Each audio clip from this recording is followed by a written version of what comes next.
April, your hair is longer than normal.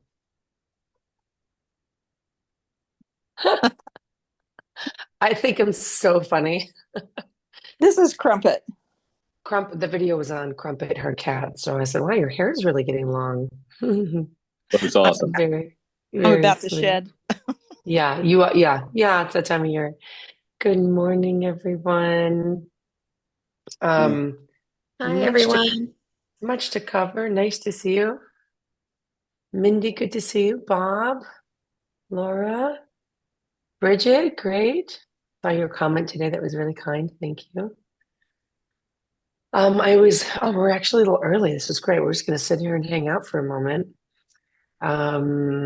Let's see. Ben, where are you off to? I think You he's driving? working. Yeah. I think he's working. Mm-hmm.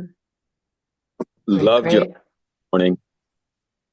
Oh, thank you. It applies not just to women, it applies to guys too if they're trying to stay fit. It's the same. I loved it. It was great.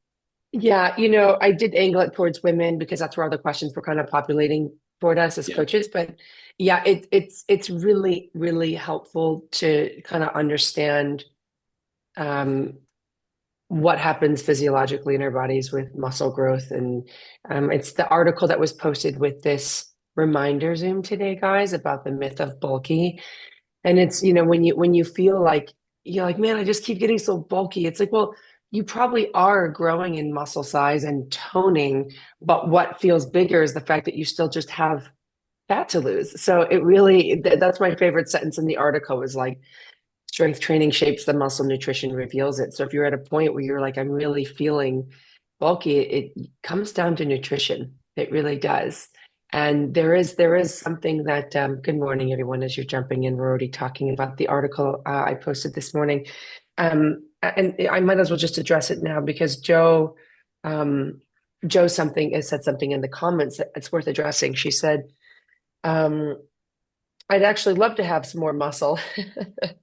Even with testosterone being a part of HRT, I find it hard to build. Having said that, the strength changes I'm seeing in the pump have been better than any other training I've done.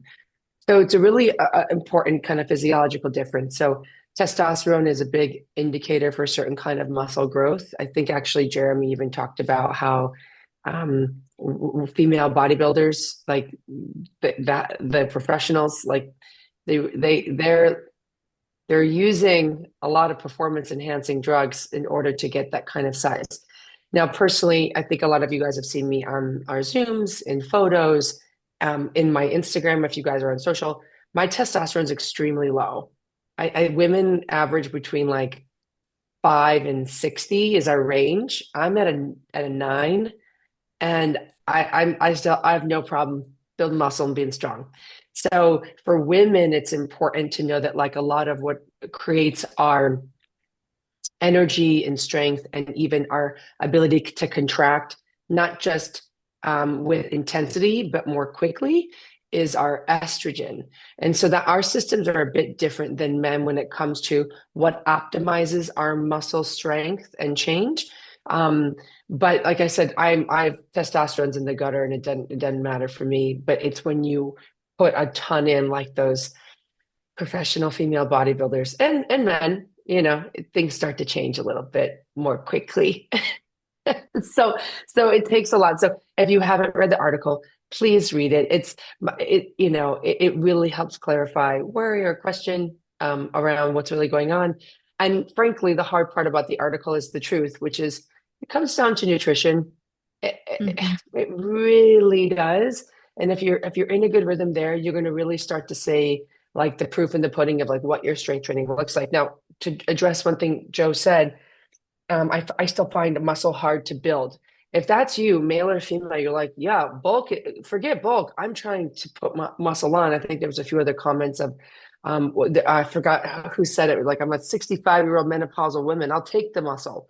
So really, really make sure when you're at your meals, you're prioritizing your protein. I know it's a broken record, but the sexy stuff is not the stuff that works. Like this is it's routine, it's boring, it's eat your protein, and something Coach Nick and I have talked about a lot when it comes to strength training. is really pushing at your capacity. What we think our limit is in strength training, we end up stopping far below.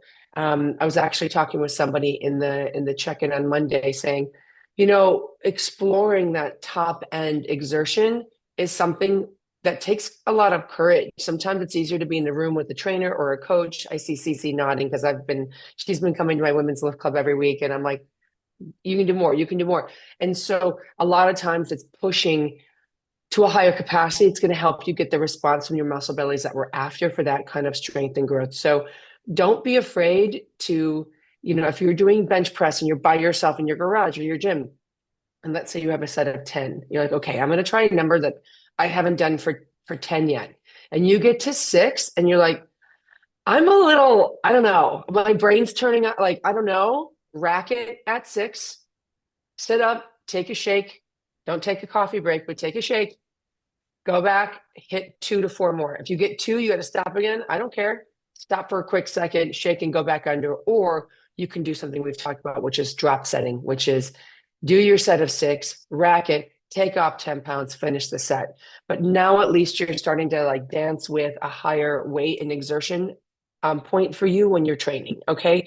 So play with those things. And also like, you get to the point, if you are going to a public gym, just ask for a spotter. I ask all the time. I'm like, man, do you got me? Can you stand behind me? Can you just make sure? Whatever. April, you put your hand up on this comment. Go ahead.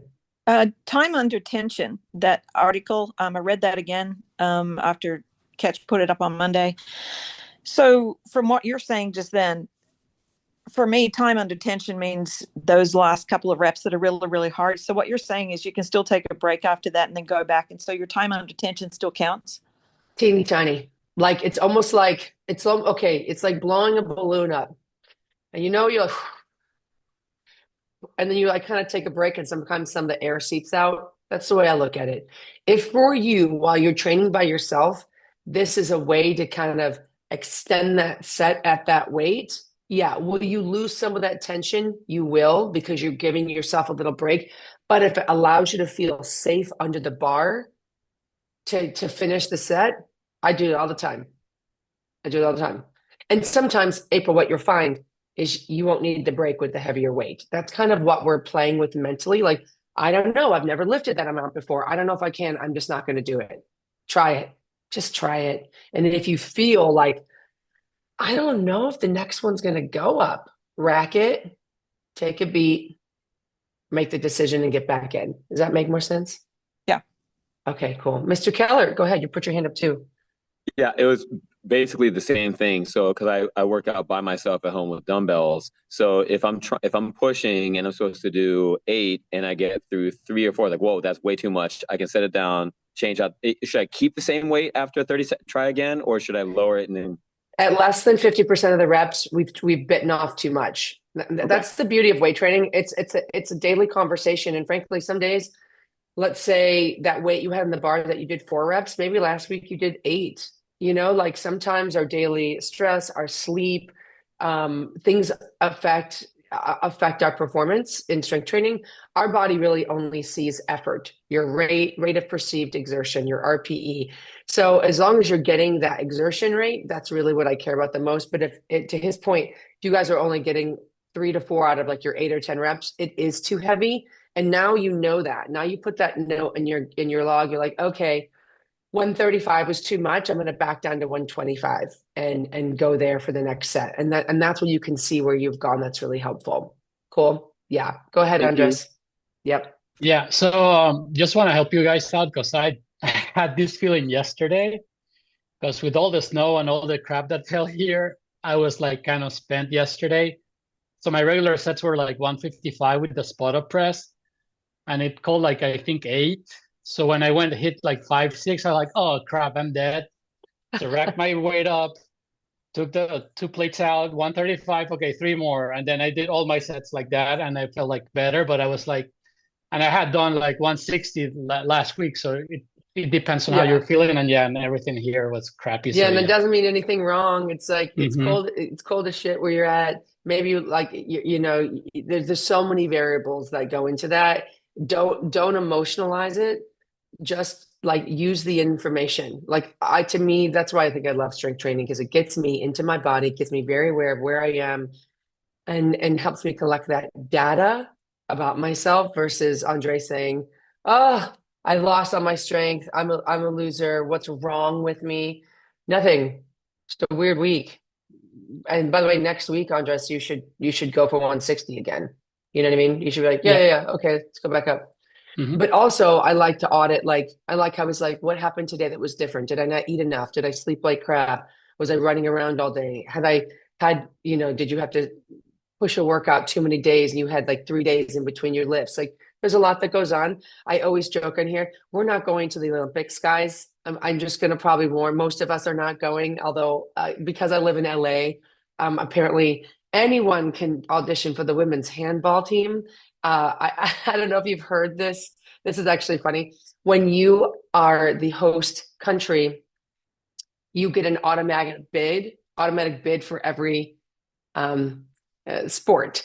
And so since we don't have a handball team, they're doing open call outs. And I have friends like, you got to try out. I go, I don't think you realize how bad I am with like ball sports. Like that's not going to be a good thing. And I would never embarrass you guys by that way. So anyway, yes, we're not going to the Olympics. So just like be kind to yourself. The fact that you get in the gym, you move an iron, that's a pretty big win. Kathleen, go ahead real quick.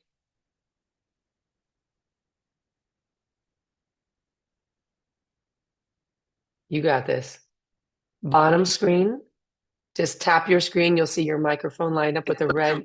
Yes. On my phone, so it's harder. Okay. I just wanted to say that every time I go to 5 sets of 20, I feel the same way Andreas did. And I have finally learned to use the app. You can ask Arnold those questions and he will give you those answers.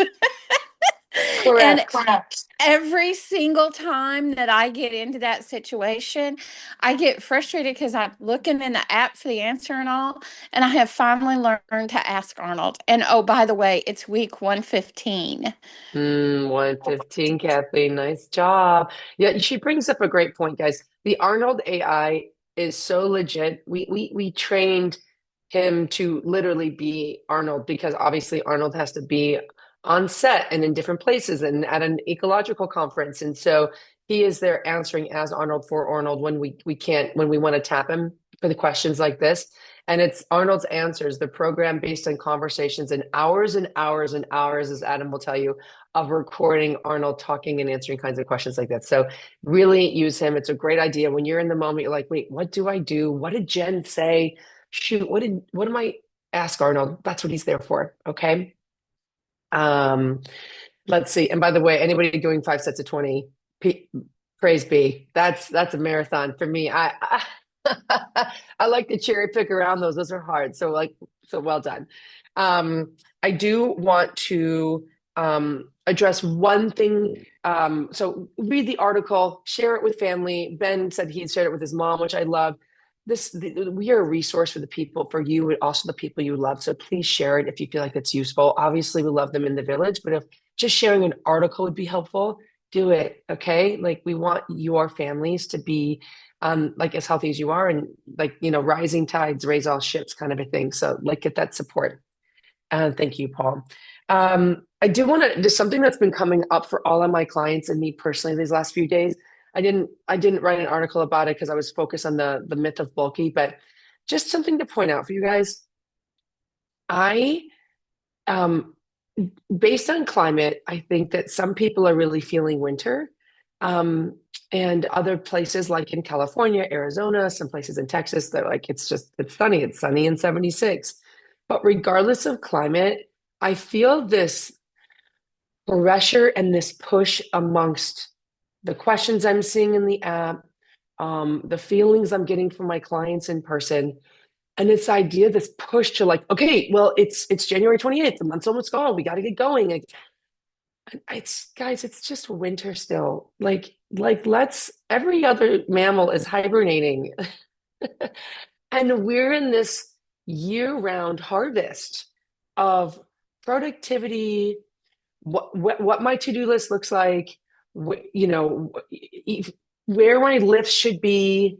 And I just feel like I have goals and vision, of course. Like you're not part of this community without both. But like, just everybody just pat yourselves on the back a little bit. You're doing great. Just take it easy. Little air, like air out of the room, and just know that like if you're showing up a little tired, like Andres was like, I don't know, I had to drop 20 pounds. Cool. You should do it. It's not gonna matter.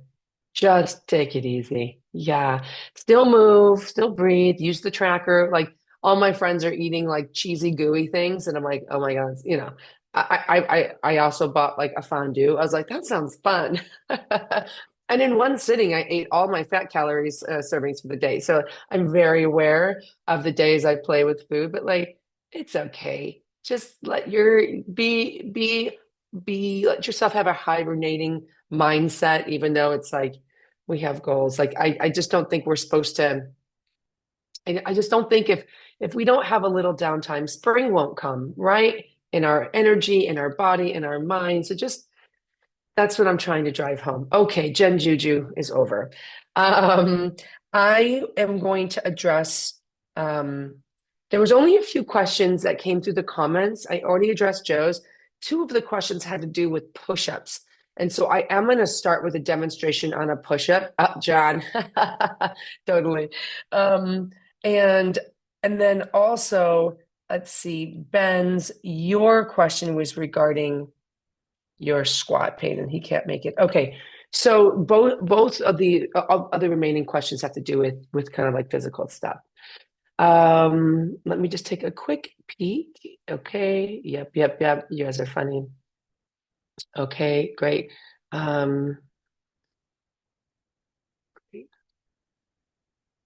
Okay. This is a go ruck question in the chat too, so I'll get to that as well. So what I want to talk about just to start, and then we'll go into all of the videos. As always, as questions come up, as I'm explaining something, even if it's not your video, throw up a hand and like, let's get it going, or throw a question in the feed and I'll jump in with you. So I'm going to read these questions so you guys understand the origin of why I'm going to demonstrate the way I'm going to demonstrate. So from Anton, he says, can you give us tips on how to deal? Oh, sorry, wrong question. John, you're here, so let's do it. Can you show us how to properly perform a push-up? It would be great since it's likely how I injured my left rotator cuff. I've also dropped to the floor to do them from a bench level incline, which is great. And then there was one other question regarding push-ups and the form around some of this kind of internal rotation on our shoulders. Okay. So Noah, let's have you spotlight me really quick. So first of all, if anybody, by the way, I upgraded my camera to HD, so I hope you guys like it. So it's a lot clearer for you. So when it comes to a push-up, and I'm going to do it like I'm on the floor, like the floor is here. Number one thing I see is when people go down, they do this with their shoulders, right? This internal rotation. They get small here. And specifically, we're talking about rotator cuff issues, and your rotator cuff are these amazing little muscles and tendons that keep our shoulders in place. And so when we go down and we rotate forward, we put all of that body weight pressure into the capsule in a really not nice way. I'm not going to get too physiological here. So when I do a push-up, what I want is to have your chest open, and you can see, just like when we do bent over rows, we talk about rowing, I want your chest open. With pressing, I want your chest open. And what often happens, think about a bench press, because it's a very symbiotic movement pattern to push-ups. If you're doing a barbell and you do this, you would never bench press up here, right? You don't have the strength to pull from, but you would bench press down here, right? Right at that bra line, nipple line. So if we're right here, look at the position it puts us in. If you take away your barbell, that's where you should be pressing from. Okay? So just make sure a lot of you're aware that a lot of the position or a lot of the pain is coming from poor position. So going into the floor, right? If my hands are too high, right, positionally incorrect, my shoulders have to bear down. And in order to get up, I don't really have, like, I'm pretty strong. I mean, right when I did that, my elbow cracked and my bicep hurt. I was like, oh. So this is, I mean, I can get through it, but I usually will peel through. And what's funny is when you're up here, you're like, oh, my hands are in the right place, but really they should be down further. Because when I go down like this, now my chest is open. I'm using back and bigger muscles here, and I can actually drive up really easily. Okay? Does that make sense? So here we go. And by the way, you turn over. Same thing with bench press. It's right there. Okay? But if we're up here, you're not getting out of that pocket. All right? So if you're someone that, like Jen, I still feel shoulder pain, I recommend starting at an incline, which I can do on my couch. Welcome to my home. It's going to be great. So I like an incline bench. I think the angle's right. But here we are, right? Hands a little lower than you think. And I get right at my bra or nipple line. This is where you should be living. If you're too high doing this, like there's literally nowhere for my arms and elbows to go. And people go too narrow. And now I'm 100% in my shoulders again. So you just want to make sure we're dropping towards, just like you're dropping towards that bra line or pec line, just like you would be doing a bench press. So if anybody's feeling shoulder pain, I'm guaranteeing you, we got to get the shoulders to be open so the chest can put that weight request up here and you can drive through. Okay? Let's see. I'm looking at all your comments. Hold on. Tom, great. Yeah. Probably the question. Yeah. So anybody that's having like shoulder stuff with push-ups, move your hands around. And also people get really narrow. We would never bench press like this unless you're doing like a tricep. Like move your hands out, feel it out, right? And the one thing I've showed before, but I'll do it again. If you're like, Jen, I can do incline without pain now, but I need to work up getting stronger on the floor. Do a peel up push-up. So your hands are here in the right spot. Squeeze your buns a little. You start to peel and you plank. So that little peel up push-up will start to kind of give you an advantage of learning how to do the real push-up.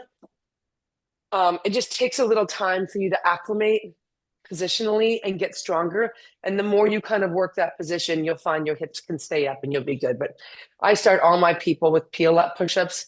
I do that over inclines if I have a choice because I want your core to switch on. Okay. Aurora, great question. She goes, I do it. I do this. I feel this when I do pull-ups. Yep. Because what happens? Same game. You're probably too narrow and you're doing this. Right? So look at my back if I pull up this way. Rotating forward versus opening your hands a little wider using your back. And from the front, look what's happening. My chest comes up to the bar and my chest is open.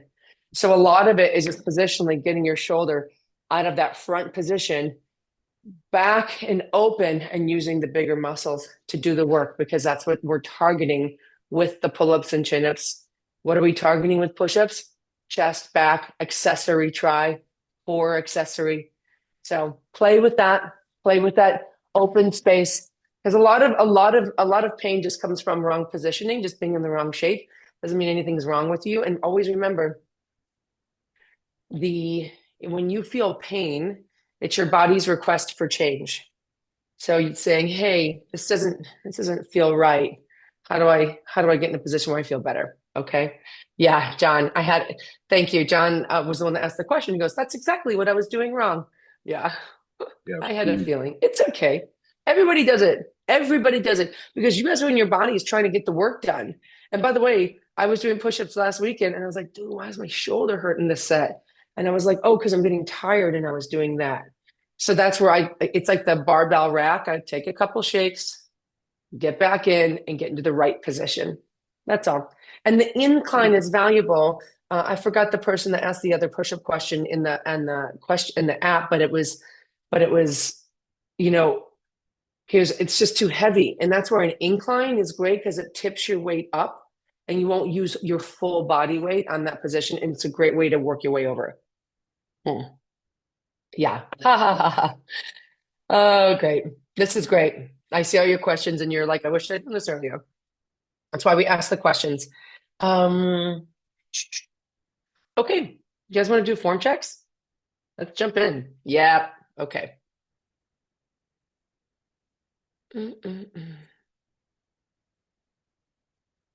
Let's see if I can do this. No. This. Yes. Yes. Okay. Wonderful. There were two other questions that did come up. Jen, I can't see. I don't know if anyone else can't see. Oh, it says your screen share is paused. Let's stop and redo it again. Thank you, Noah. Success? Yep. Thank you, Noah. That would have not been very educational. There was two other questions that came through, one from Ben regarding a squat and another one regarding some forearm discomfort. So I'll kind of address those as we're teaching the rest, but this is great. Okay. So Scott, this is a 2-arm row, third set.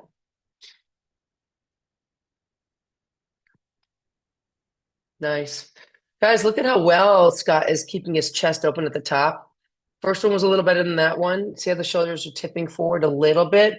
Scott, I wouldn't mind you pulling, excuse me, backwards towards your hips a little bit more versus up, but that's pretty darn good.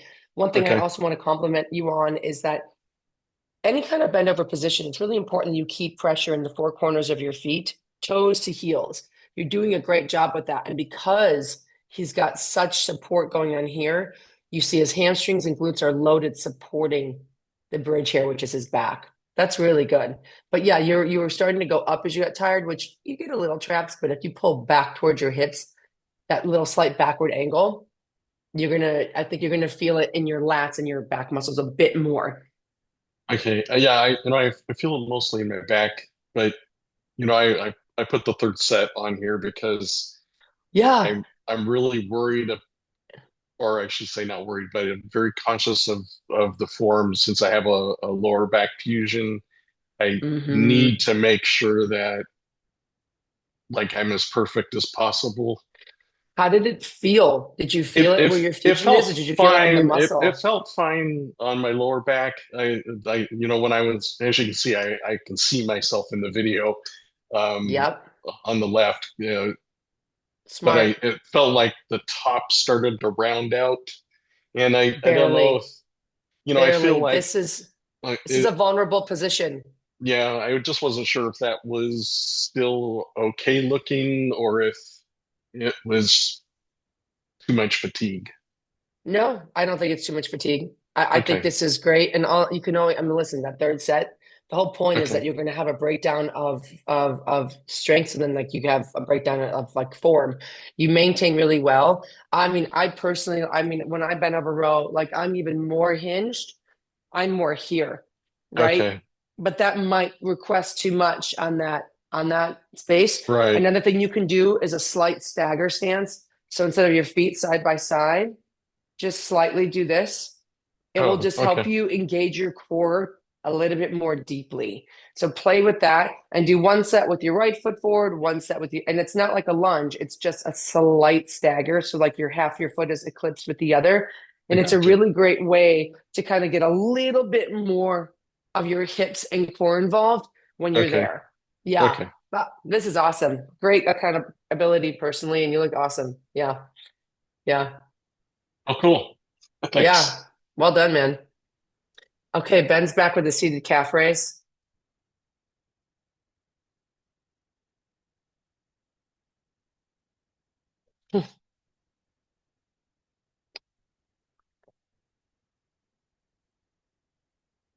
This is amazing because 2 weeks ago, I told Ben, he needed to stop doing these with his shoes on, and he needed to find some sort of deficit. And immediately he's put everything into practice. So good job, Ben.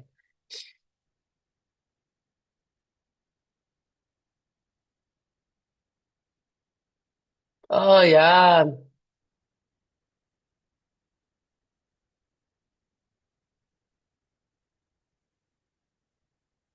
I'm turning his volume down so you can hear me. Haha.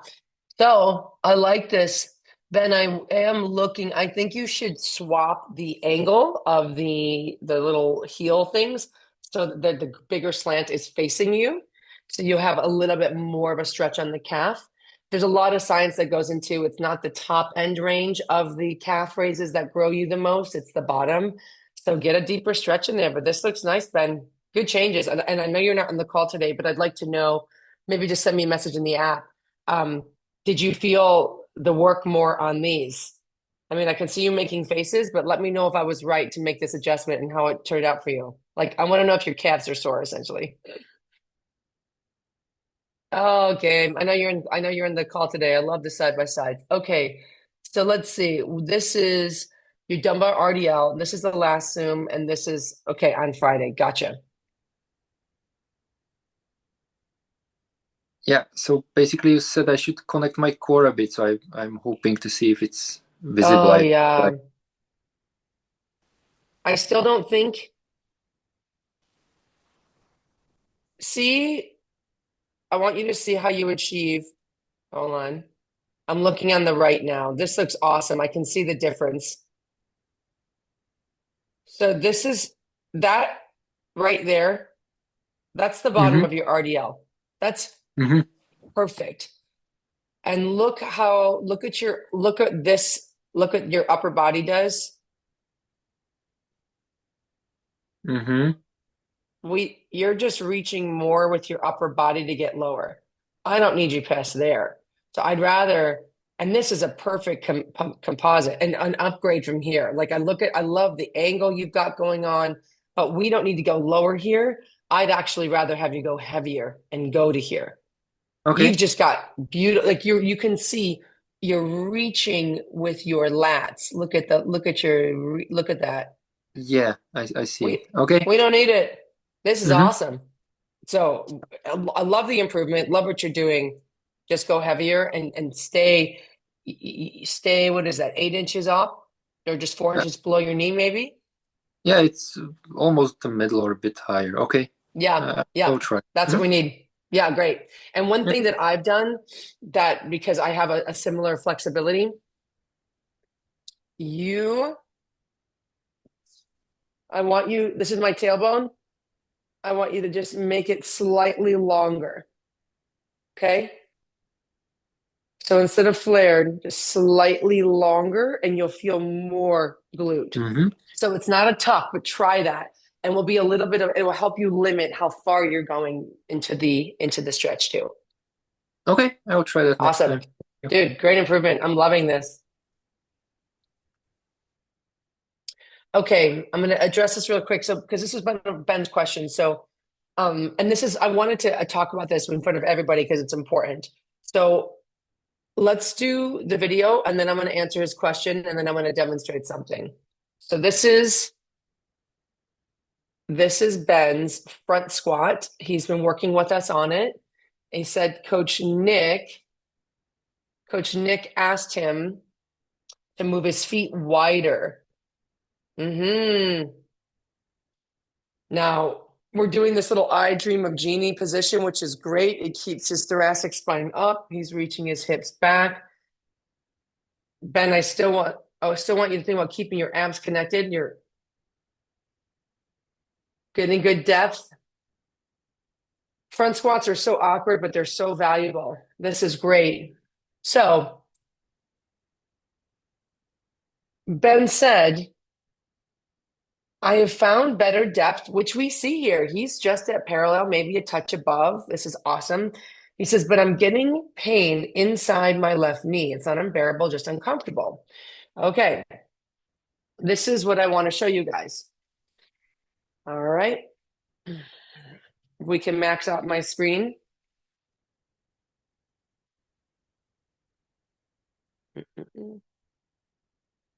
Can we highlight my screen, Noah? Thank you. So Ben was squatting with his feet a little too close. Okay, let's break it down. So he was squatting with his feet more narrow, so his knees were kind of going forward. And when that happens, he kind of had nowhere for his hips to go. This happens with many people. It even happens with me because I have longer femurs. So what did Nick say to Ben? He said, hey, open up your feet a little bit more, do the same front squat, and give your hips a place to drop. I'll show you from the side. So just by moving his legs out, he has more access to get lower. But then Ben goes, well, why is my knee hurting? This is one of the beautiful examples of like the pulley system that our bodies and muscles are. So when I'm narrow or Ben's narrow, he's like this. But to open the feet is requiring a greater stretch of our inner thighs and these adductors and all these muscles and supportive quads. So he's like, why is my knee hurting? He said, it's uncomfortable. Well, because all this attaches down here. And so you're loading and going, and his body's saying, oh man, you didn't tell us you needed that much length for the squat. And so part of what happens is when we change position in squats, any of the big movements, you're telling your body, like you're showing your body a new position. And so we know that when you strength train, which is full range of motion under load, we are actually helping lengthen and strengthen those muscles, but he's getting some discomfort down here. So Ben, what I would recommend is you taking like a fascial roller and you roll those inner thighs and you work on getting a little more length in your inner thighs. So for anybody that's like, man, I'm feeling pain around my knees, I usually go upstream or downstream. I'm like, what's happening up here? What's happening down here? And that's all, because now Ben's dropping lower, so he needs more length here to compensate for the depth. I hope I didn't go too much down the rabbit hole there, but that's the kind of like cool problems we have is like, okay, you're going deeper. Well, now we need to give your body to give you a little more rope to get lower. Okay. So that's it. It will get better as you squat, but I also recommend, like I do fascial rolling all the time. Stretching is great. Nothing opens up tissue more than that like roller. So get on that. If you feel outside of your knee, do the outside of your leg, inside of your knee, inside of your leg. Your knee in general, my client yesterday, I did the top of her quads. She goes, oh my God, it already feels better. I go, yeah, it's okay. Your body's just talking. Cool. Okay. I saw Sandra leaving. Stagger. Yep. Steve, back to your note on the staggering. Yeah, I do that when I do any kind of rear flies. Sometimes lots of upper body stuff. A slight stagger will help you guys feel your core, so you can use that. Oh, thank you for that, Scott. Okay. All this is so great. Good. Melanie, I see your message too. Great. Okay. Jumping back into the shares. Ben's crushing. On we go. Oh my gosh. Jamie, clean and press outside. Look at this.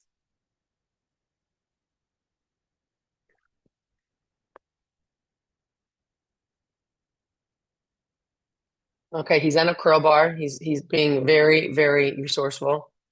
Ooh!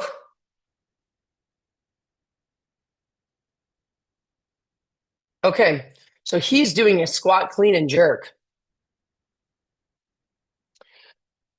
Here, so this is a very advanced system.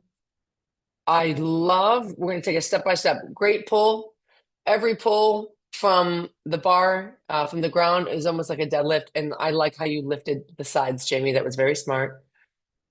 Arms are long. This is what's so beautiful. Look at how he's got his hips fully extended here, and he hasn't started bending his arms, maybe a little bit, but he's got his heels up, his knees, his hips going, his shrug is up. Jamie, great triple extension.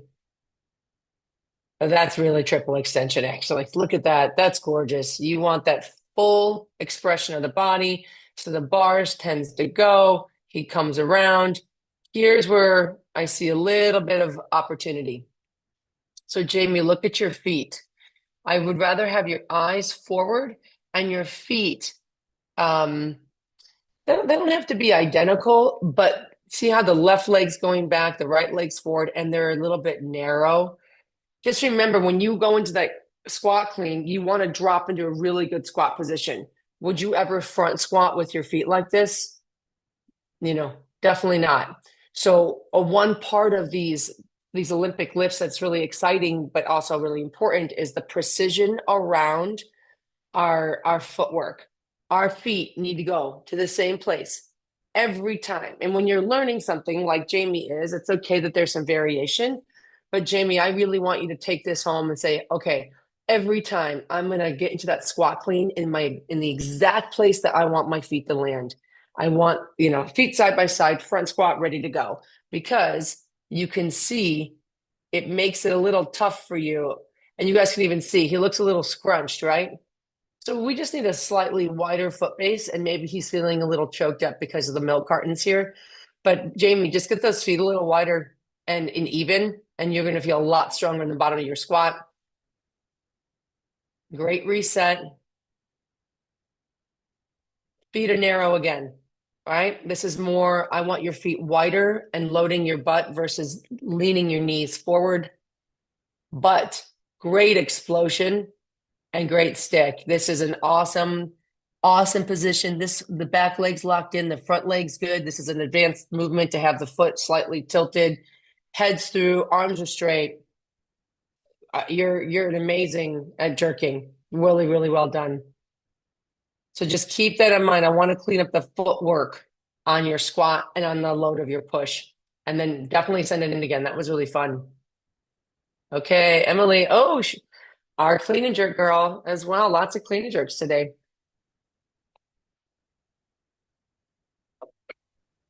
It's not that advanced. It's okay. So I need you to, I remember this from last time. I want you to slow everything down. I know that you're strong, so you probably feel like I can go heavier, but did you notice how Jamie did the clean, the clean, and then he waited a second? You're going quite quickly here, and I want you to take the time. So you're still kind of I like how you're going up on your toes here, but you're just doing a reverse curl. Remember, the bar needs to go up, not out. I'm too far. I'm too far again. So the bar is going away from you.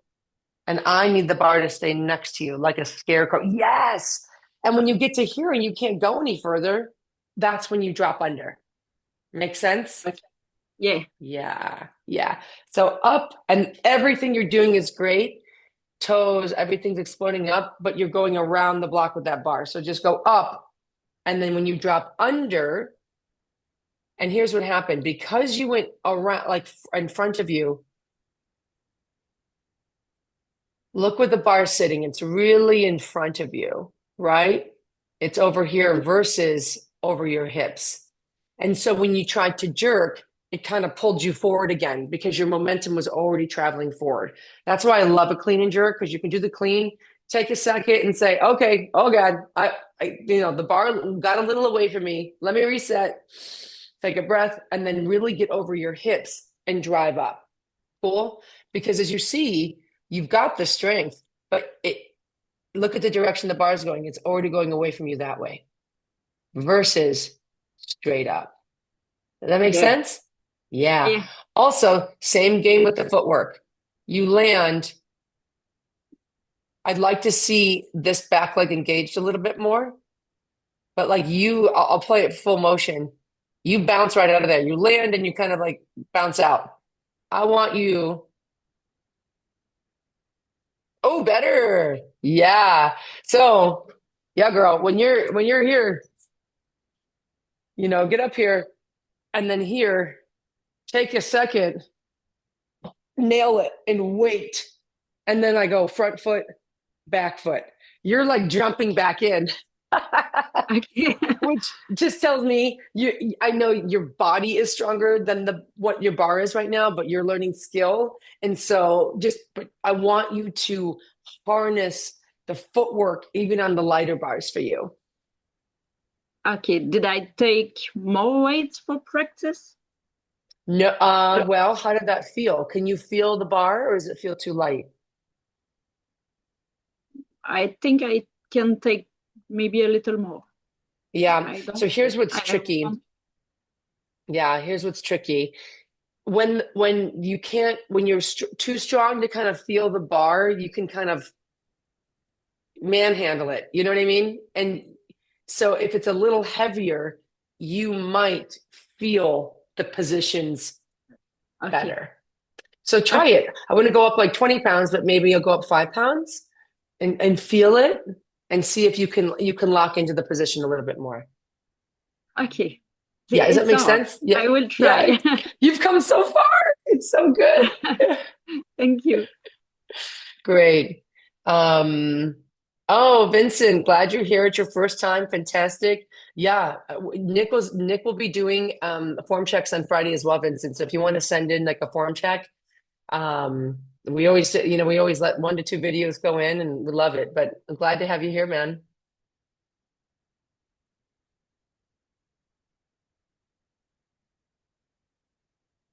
Mm-hmm. Oh, we're doing goblets? Okay, Andres. Yeah.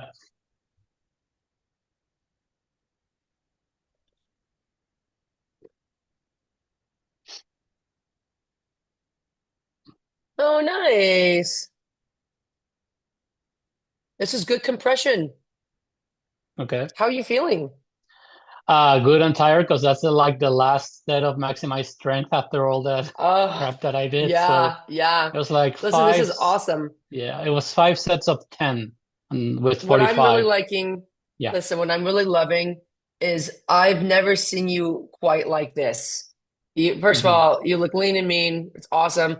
But your back is flatter and your hips are lower. You've always been a bit more curled forward. So this is it's really nice. And doing the 4 sets of 10 like this, like I know it's pressure on your lungs and it's like it gets a little icky. Your feet are staying down, your knees are open. This is a big win. You should feel really good about it, man. Yeah, cool. Yeah, thanks. You and Nick have helped me a lot with my back, so I'm almost there with the deadlift. Yeah. Sandy did have to leave for 30 minutes, which is a bummer, but I'm going to still do her video now. So Sandy's been working really hard on the deadlift progressions. She's ready to kind of go higher, but she's feeling challenged. Nice step up to the bar, Sandy. Yep. Setting her shoulders. Good. Hips are in the right place. Ooh, nice. You guys are all coming so far. That's unreal. Love that dead stop. Oh. So what I look for is the vertical shin, her feet clamped to the ground, her hips in the position she wants to pull from, no deviation on the spine. I mean, honestly, I only want her to smile. That's my only thing. That was awesome. Sandra, I know whenever she gets back on the call, someone flag it for me, okay? Because we need to like give her a round of applause because that was awesome. She's been really working hard towards this. I don't have any notes, man. That was perfect. Keep doing it, girl.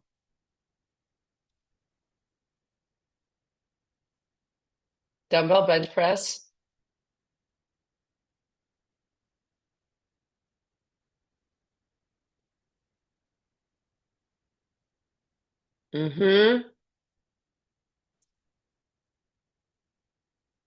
He's getting his shoulders in the bench, nice and connected. Yup. What I love seeing is how tight his hips are. When I know you guys' hips are on, I know the bench will be better. When your hips are on, your abs are on, there's great breath.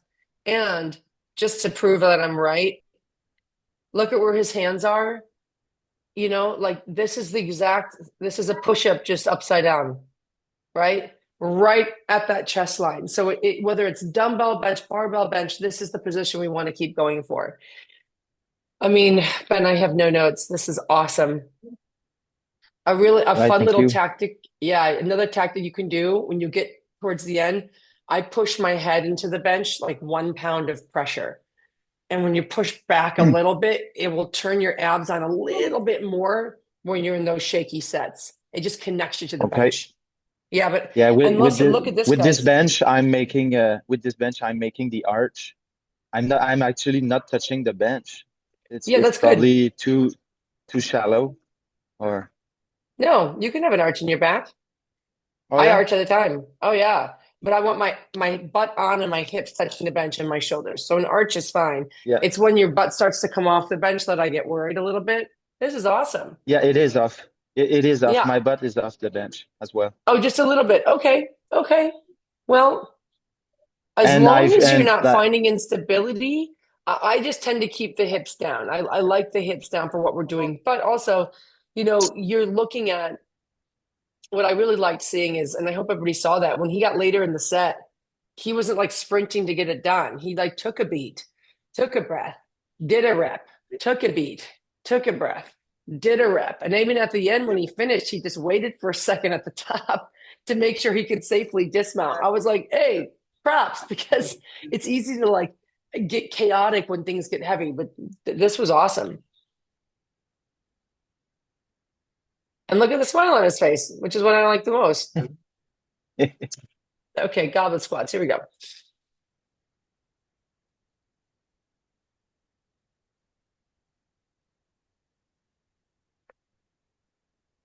By the way, loving that hand position. It's truly like you're holding a goblet. If you have a kettlebell, same thing goes. But look at how Ben's got it's right there on his chest. And Andres did it too. Like you want it literally touching your sternum. It's a really great position here, by the way, on the load. Oh yeah. I see how you're finding yourself in your squat a little bit. Good for you. One thing, kind of going back to the inner thigh conversation, when you go down, think about reaching from your groin. Reach a little bit. Don't think knees, think groin, and you'll get a little more space for your hips. It's a tip one of my powerlifting coaches gave me, Eddie Cohen, and he's just the world's best. And I think you'll find if you have a little, like, again, it's an energetic reach from your groin on either side, and you'll slip down in the pocket there much better. Oh, are you doing 4 sets of 10 too? Jeez. Are you guys in the same program? Oh my God. Yeah, Nice. I actually pushed myself to 15. It was a sets of 8, but I only have 80-pound dumbbells, so I decided to push until failure. Dude, the other thing you can do, if it is programmed as an 8, do a tempo 8. 3 seconds down, 3 seconds up. You'll curse my name, but effective.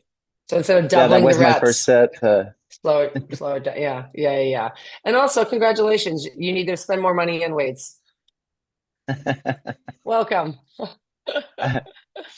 Okay, and RDLs.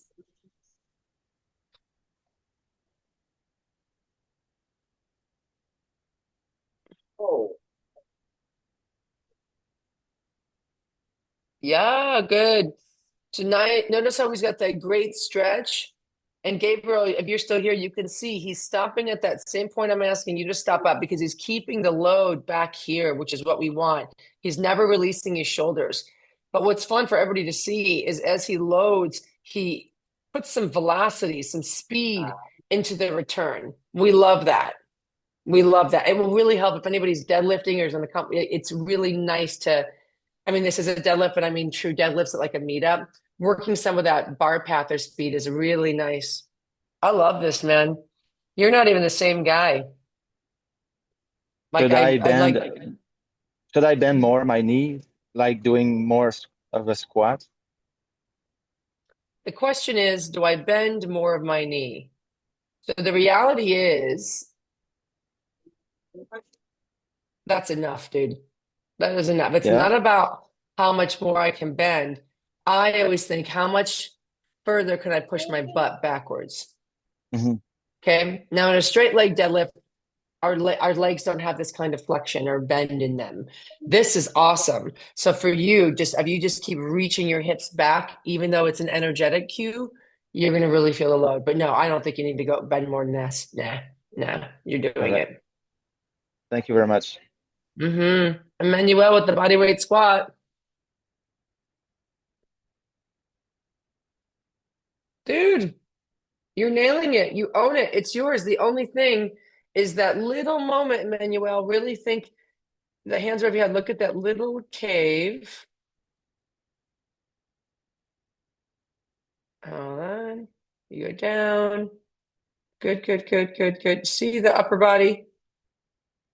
Just really think, Emmanuel, about keeping your rib cage long. When I'm doing a bodyweight squat, if I'm in a prisoner position like this, I just think up, up, up on the way down. I think about stretching and length. I do this with my front squats and my back squats as well. Any kind of squat. I think, can I let my torso rise as I'm going down? But great range, great control. And I love that you're not bottoming out anymore. Okay, Mindy.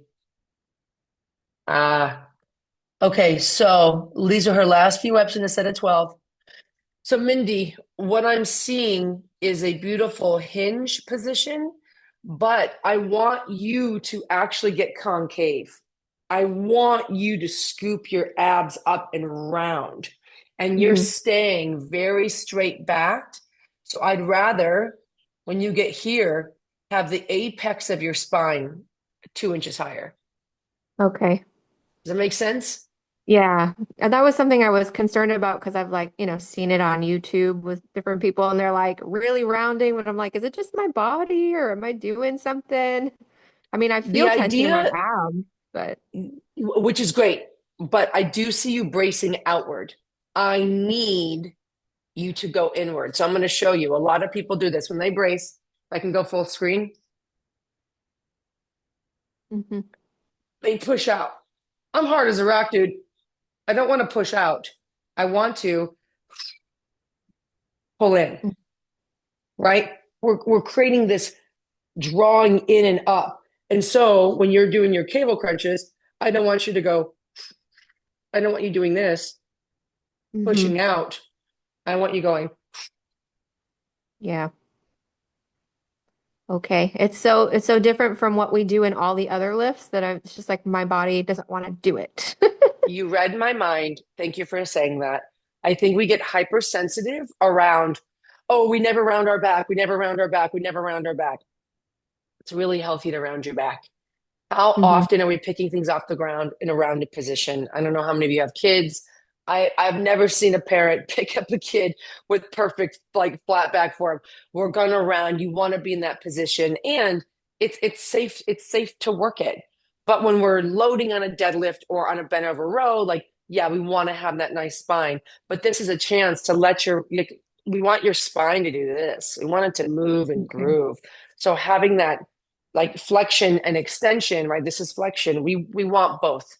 So consider that. And you don't have to extremely overcorrect, but really start to pull in and up and let that spine round. And you can even see it in pumping iron. Arnold's hollow body. And part of that in the 70s, it's the way they were really getting that beautiful vacuum shape in their stomach. So they were these broad people with a very, very small waist. So think about that when you're going about it. Okay. Real quick, should I anticipate dropping weight in order to do that? It's hard for me to tell because your core looks really strong. I always say, I don't like wasting a set. So let's say you have 3 sets of 20. Choose a lighter weight so you can feel it. Remember, your abs are pulling you down, not your hips, not your arms, your abs. So I like starting lighter. And let's say you're 5-6 reps and you're like, this is too light. Stop. Add. Finish the set. Okay, I will test it out. Thank you so much. You don't have to start over. But don't be like, well, I chose 20 pounds. I have to stick with it. No, you don't. Okay. Cool. Thank you. Of course. Dave wrote you a message in the chat. You should see it. Okay. Cruising right along. Okay. Nice, Jonathan. Working on these extensions. Yes. Oh, buddy, so good. You've come so far.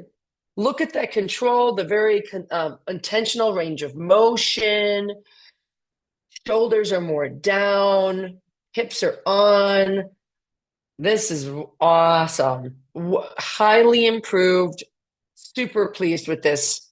And if you look, he's stopping at that 90-degree mark. That's brutal because you got to stop. Because a lot of times people will go higher. And in a way, it actually offloads the tricep. Jonathan, I want to hug you so bad. If you're on this call, good fucking job, man. That is a big deal that you have come so far in building the strength and the control around that range of motion. Night and day. All right. Paul. Paul and I have an ongoing joke. We call him Playroom Paul in the app because he's always in a playroom. Oh gosh.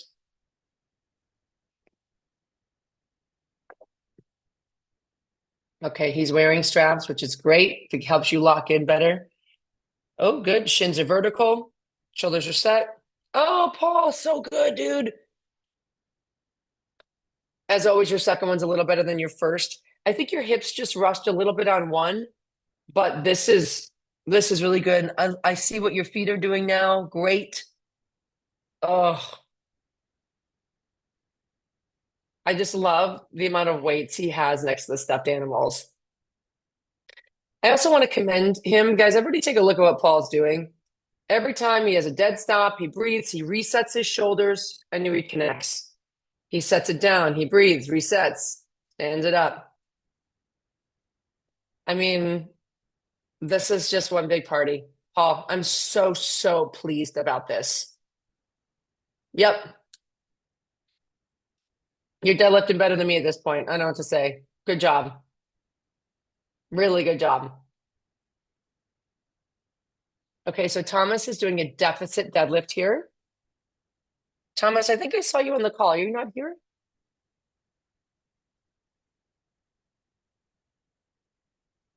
I want to point out his system. Some of us that are doing deficits are standing on one plate. I love that he took two. There are no rules. Set your body up the way you need. So I'm glad, Tomas, that you did this because he's got two, looks like 45 side by side, so he has the right distance for his feet. Okay, okay. Okay, so Tomas, two things. It looks like you've got lifters on. Traditionally, these are shoes that are better for squatting and Olympic lifting. For deadlifts, even though it's slight, it is pushing your body a little forward. So I would rather have you flat, like barefoot. You'll see a lot of us be barefoot or even like a pair of Chuck Taylors. Just a flat sole, I think you might like better, but honestly, you don't need another pair of shoes. I just take my shoes off when I did. What the biggest thing I noticed is look at how low your hips are. And then they lift, and now you're here. And then you start to lift the weight off the ground. But essentially you're lifting into an RDL. Can everybody see he's like in a straight leg deadlift and he's only about 1 foot off the ground? So Tomas, what I want us to do is when you set up, I don't mind this setup. Hold on, my cursor. Eek. Sorry, guys. I don't mind the setup. You're taking a breath, you're setting up. I want you to put your hips where you're going to start to pull, which should probably be right about here. What I'd like to see is that flatter back, that kind of pulling yourself, that belly forward into a really nice tight position that Nick always teaches us. And by doing that, I think your shins will be more vertical and you're going to be in a better pulling position because your hips are tucked under right now and I need them engaged. And what will happen is when you engage your hips from the right start position, you won't end up pulling from a straight leg straight back. Okay? So let's let you play one more through. I like how you reset the dead start. And I don't mind that he takes a second, he resets, he goes back for it. Slightly better, but yeah. So you're just pulling a little out of order, Tomas. So let's make sure we start with your hips higher and don't straighten them out too quickly. Let your hips rise with your shoulders and you're going to be in a lot better position. So work that for next time.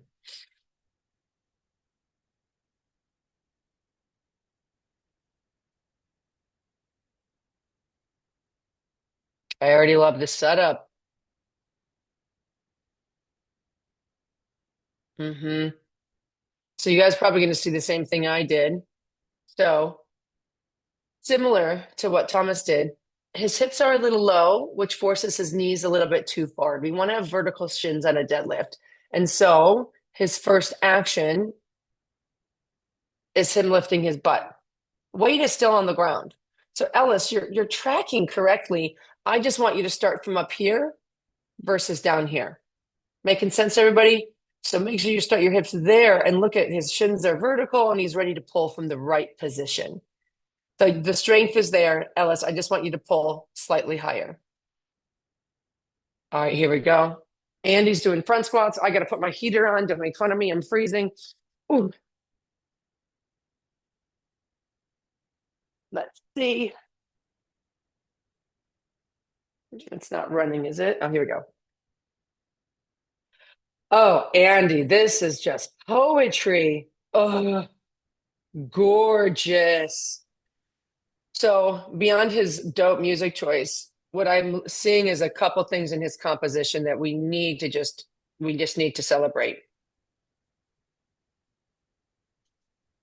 Feet are pointed forward, slight turnout is fine. Andy, I think the cue of the energetic reach from your groins are going to be a really positive thing for you, just like I told Ben. You reach a little bit more from like that insertion point of your groin when you squat. I think you're just going to feel a little cozier down in your front squat. You're going to just have a little more space. And everybody listening, you should use this cue. When you squat, just reach a little bit and you're going to be like your eyebrows will go up. You're like, oh, Jen's right. I do have a little more space here. So just do that reach. Your elbows are up. I love this whole position is beautiful. I love what your back's doing. I love the depth. And also, just to bring it back, look at his breath system, guys. He drives up, he takes a breath, he rebraces, and he goes forward again. Literally a perfect system. And I can see his breath in the air. Yeah. Proud of you. Look at the organization here. Yep. Thanks. These are pretty new to me, so it still feels weird, but doesn't look like it. By the way, if it feels weird, you're doing it right. Good job. That's awesome. Really impressed. But yeah, try that reach of the inner thighs. I think you're gonna like it. Will do. Thanks. Mm-hmm. Ian, you wrote me in the app that you were sending this. Let's see. Cool rack. Oh, yeah. Oh, good. Yep. So I like what we've done. We also moved. So this is Ian after we've moved out his feet a little bit. His feet are forward. He's dropping in. Awesome. Head is forward. He's doing a great job kind of keeping his throat off the bar. Yep. Come on. Whoa. Best compliment I can give is, Ian, your last one looked as good as your first one. That's hard to do, and that's great. You didn't deviate spine. You didn't change pace. I mean, maybe I saw you make a few faces. That's about it. I don't have any notes. This is just awesome progress. You've come so far over the last few months. Okay, Karl, I saw you are on the call. Hopefully you're still here. Let's see what we got.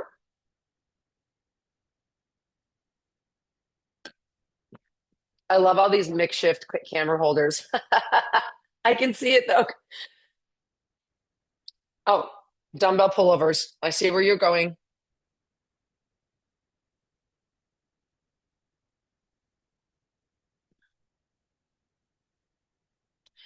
Karl, are you on the call still? I am. I'm here. Great. I'm just going to show you one thing.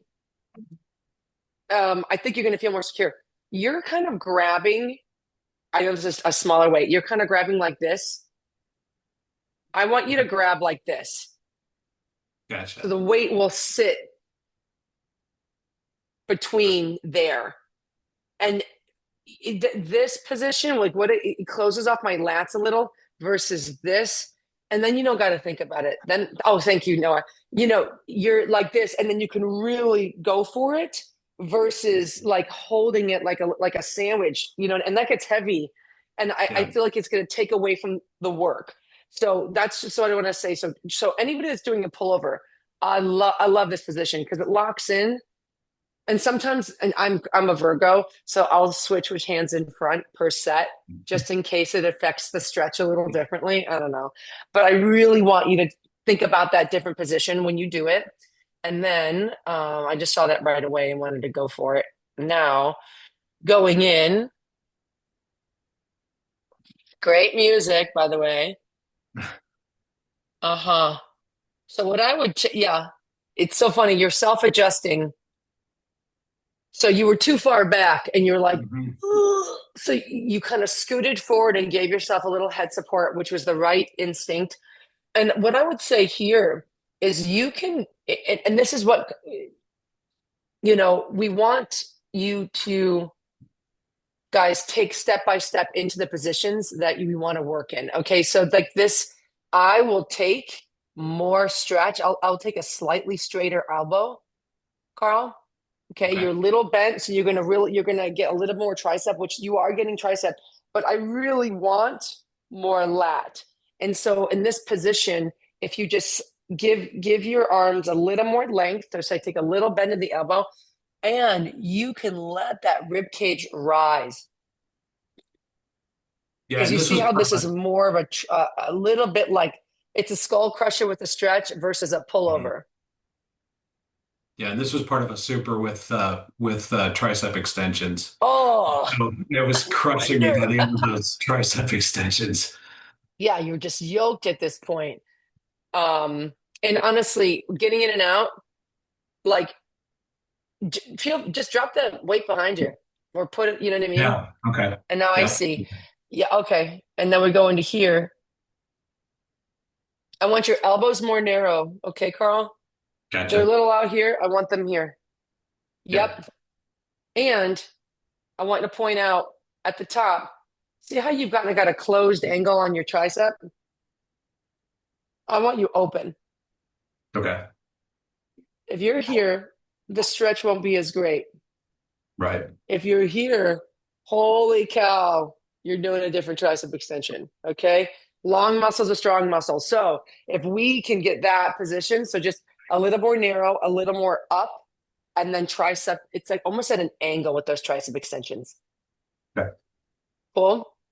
Yeah, So I was trying to keep off of the vertical and a little bit back, but it looks like I missed that in this one. This was a third set, so by the time I got to that, it was pretty tired. I can't feel my face when I'm on my third round. I can't, how are we supposed to feel triceps? So that's what's cool. But yeah, these are minor things. I'm a big technician, but I think you're going to get more out of the position by changing up a little bit. And I also think, Karl, when you get your pullovers with your arms a little longer and you get really into the lats more, you won't be so doubled down on the tries. I think that you were a little tired coming over.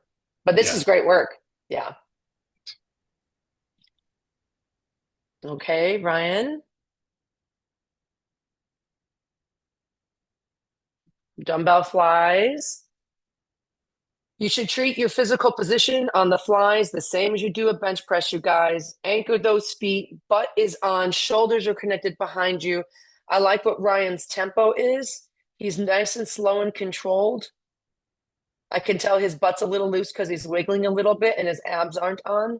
So Ryan, just please squeeze your butt when you're down there. Yes, ma'am. One other fun trick. See how your wrists are kind of open at the back at the sides? Yeah. Squeeze that handle harder. Okay. You guys squeeze the handles of your dumbbells harder. You will also be cursing my name. Because it's going to create that tension. And we started this call with like the time on tension article that April brought up. Elevate the tension by the way you're holding your dumbbells. And if you break the wrist and kind of let it chill out, you lose tension in the muscle. So I kind of keep it tight and slightly curled in. And especially in that close position with the stretch, you're going to feel it. This is great. Good control. All right. Thank you. Yeah. I haven't seen one of those out of you. That was fun. Yeah, new program, so. Yeah. Oh, isn't it fun? Yeah. That's one word for it, yeah. Okay, Juan, these are nice. You're moving well. What I'm noticing, though, is see how your knees are going forward. I want your hips a little higher. This position is not as strong as it can be. So your hips are tucking under and your knees are going forward. and I would rather have your hips higher. Like basically, I want more of your legs and hamstrings to take the load, but because your knees are going forward, your hips are rounding under and you're getting more quad. And because you have really good Achilles flexibility, you're able to get away from it with it. So I just want to make sure, like I would say, start with your hips. Let's see.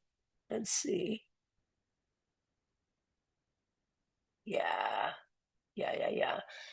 So instead of your chest being super upright, slightly angle your chest down, hips higher, and let's get into your glutes a little bit more.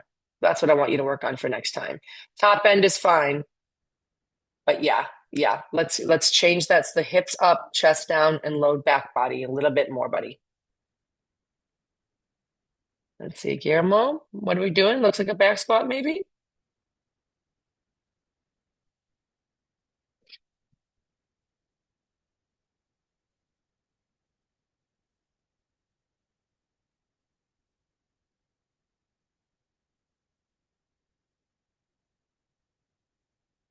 Okay. Two things I'm going to point out. His first movement is right there. So Guillermo is reaching his hips back, but in doing so, breaks his connection with his abs right here. And so what I'd rather have you do is keep your abs connected, because what happens is you go down. Hold on, here we go. You're really good in the squat once you get there. But yeah, every rep, see it? How he shoves his butt backwards. So I just want to show you something, because part of what's happening is, I saw it actually in your setup, Guillermo. You're lacking certainty, right? You stepped out from the platform, and we talk about this a lot, guys. And I love watching Nick lift, because he is a pro, but he is such a pro when it comes to, like, he knows his system, he knows it works. So Guillermo, like, you got out from the bar, you stepped back, you moved your feet a little, you swayed, waited, and then did that to squat. I want you guys to know exactly where you're going.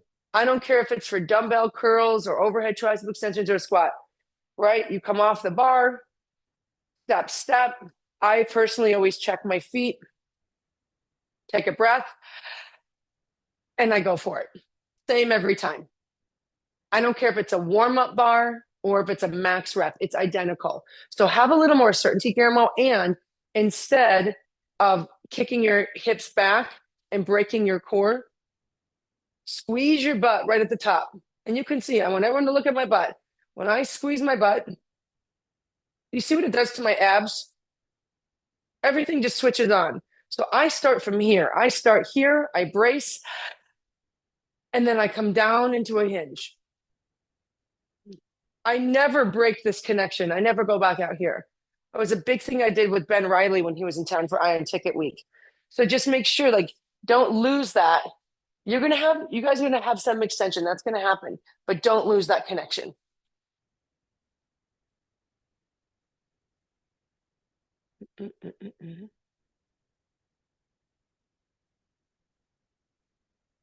Okay. Okay, we're back to barbell deadlifts. Jeanette, are you still on the call? Yeah, sorry. Great. So this is better than the last one I saw, but what would be helpful, Jeanette, is next time you record, can you give me a profile, a side view instead of just forward? There's not that much space to put my phone.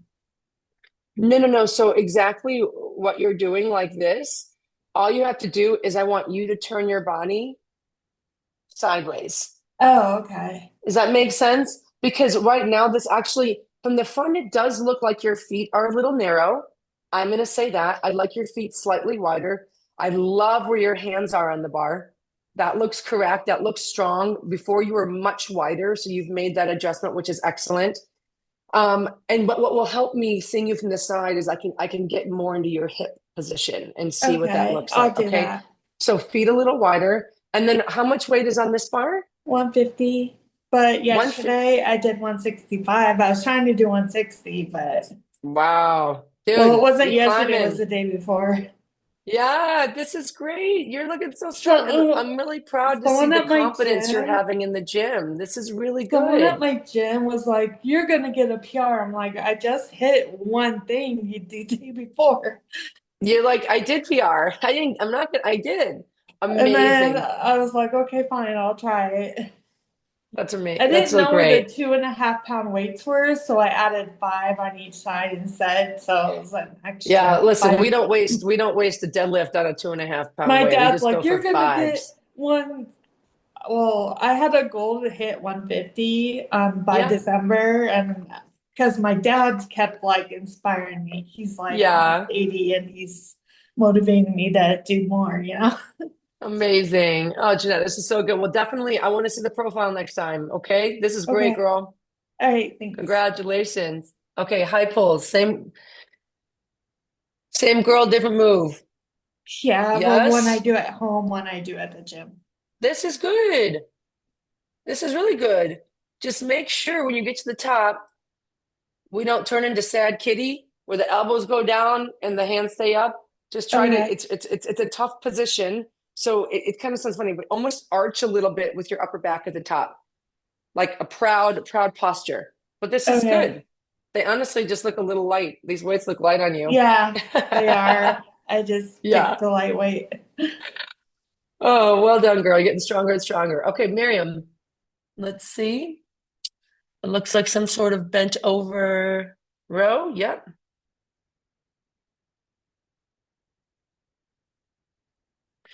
Mirjam, 2 things I'm seeing out of the gates. First of all, wonderful bent over position. She's almost got this right angle here, which is great. I would like to see a little more of a bend in your knees, which will help you engage your glutes a little more and support your back. So a slight more bend in the knees to get your tush on. And something we talked about at the top of the call is the shoulder position. And if we're rounding forward, right, we're putting it into the kind of the wrong part of our shoulder. And I want you rowing back. I want to be able to see the side of your chest here. So this is near perfect. So let's add a little bit of that connection in our glutes. And when you row, open your chest on the back half. I see you rotating the weights as well. Not necessarily needed, but I do kind of similar rotations. But just when you pull up, reach your chest down next time. Aw, this is Carlee's bench press, guys. She resident Carlee Miller. She did her first competition. This is her, I guess, her failed bench press. Oh. Okay.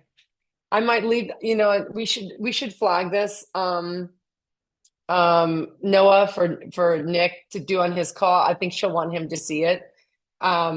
Especially since it's in a competition. This is what Nick does.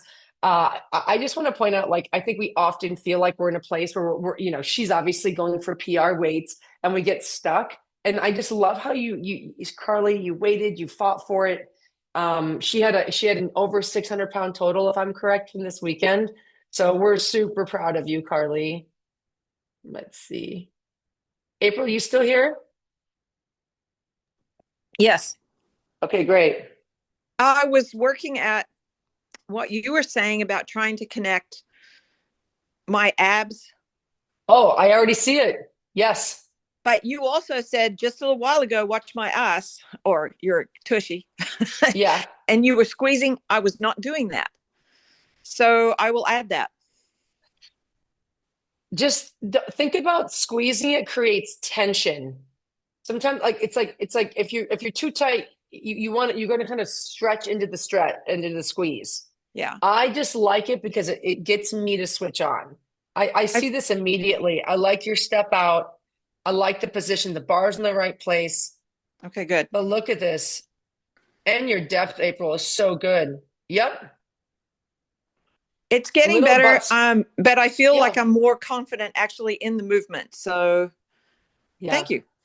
Listen, it takes time. I'm 43 and I think I've been lifting since I was 10. And I'm like, some days I'm like, I don't think I'm comfortable squatting.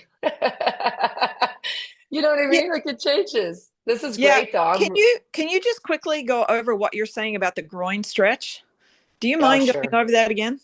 Yeah. So legendary Eddie Cohen, he's arguably America's greatest powerlifter of all time. Yeah. Yeah. He's shorter than me and he was just a monster in the day. So when we think about squatting, right? It's a squat. Barbell, body weight, whatever.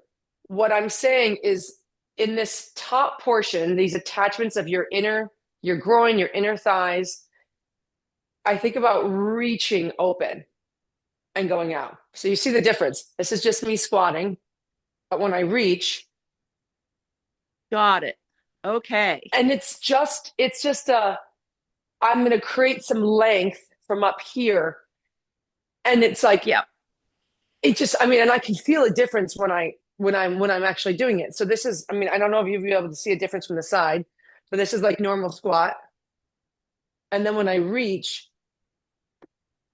look at how much lower I can go. Yeah, you can really see that. I can't explain it. It's more of a feeling, you guys. But if you just give yourself a little more space to drop, and that's what I feel. And so it's not like go gadget leg. It's not like you're getting tons of length.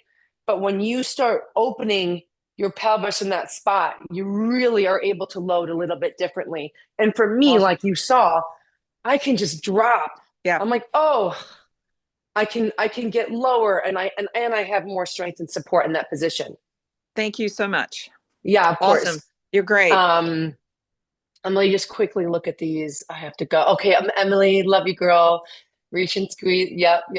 Seeing all the comments. Mindy, good. Okay. Karl, great having you, buddy. Yeah, Aurora, you wait till you start lifting again. There's nothing like it. Okay. Let's keep cruising. Thanks, Jen. Yeah, of course.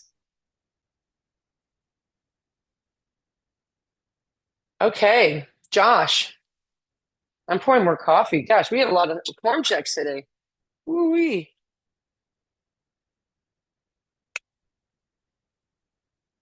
Mm-hmm. So I see your hips are a little bit tucked under, Josh, which is going to be an issue for maximizing the amount of muscle recruitment for your dead. Now, ironically, the more tired you got, the better your position became.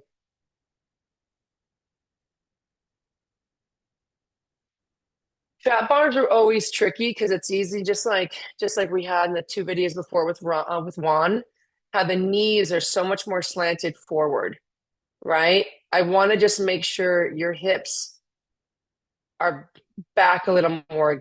So I guess Josh, the way to explain this, when you set up, try to get your knees, your shins a little more vertical and your hips a little bit more engaged.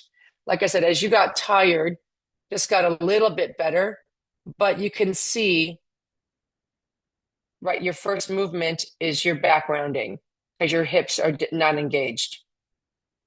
And what I mean by that is like if your ass was on, you wouldn't be able to roll your back like this.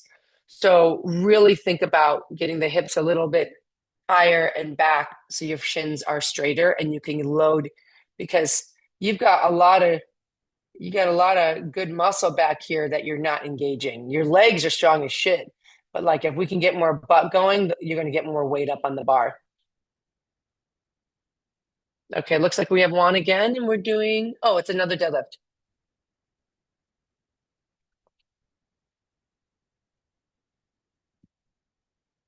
So since we already did Juan's video, this probably is an extra submission. You can see from the profile, it's exactly what Josh just did and what Juan was doing in the other video. The knees are so far forward that the hips are under. And you can see as you stand,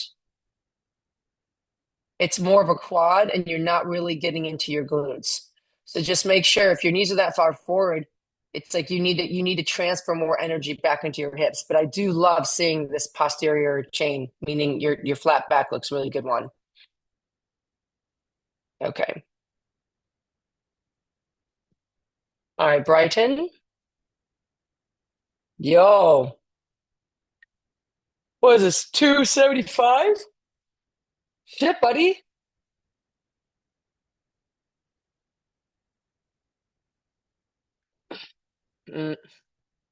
It's thinking. This is commitment. Look at this rack in this space.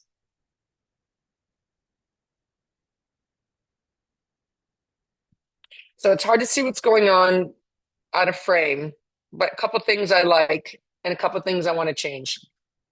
One, Bryton, great bar speed. That means that there's real power in your body and you're maintaining a really good position while you move the bar quickly. So that's great. I would like to see your hands closer. There's a term kind of called like packing in. And if your arms are loose in the bar, it creates variable. If you just get a little bit more packed in and tight, you're going to feel really connected to that bar. That bar becomes a part of you, Bryton. And that's what I want. So do me a favor, just bring the arms in a little tighter so you can really feel like your mid-back switch on, because you can see how the bar is up here and you're almost a little rounded forward. I want to see your chest up. I can't see below the belt. I can't see depth, but I do like how I'm seeing a pretty straight spine here. And I can see that your eyes are up and forward, which is also really good. So do me a favor, pack in a little bit more, Bryton. And I want you to think about bringing your chest a little bit more forward under the bar. And then when you video next time and submit, just back up a little bit more so Coach Nick and I can see your legs. Okay, Mindy. Oh my God, yes.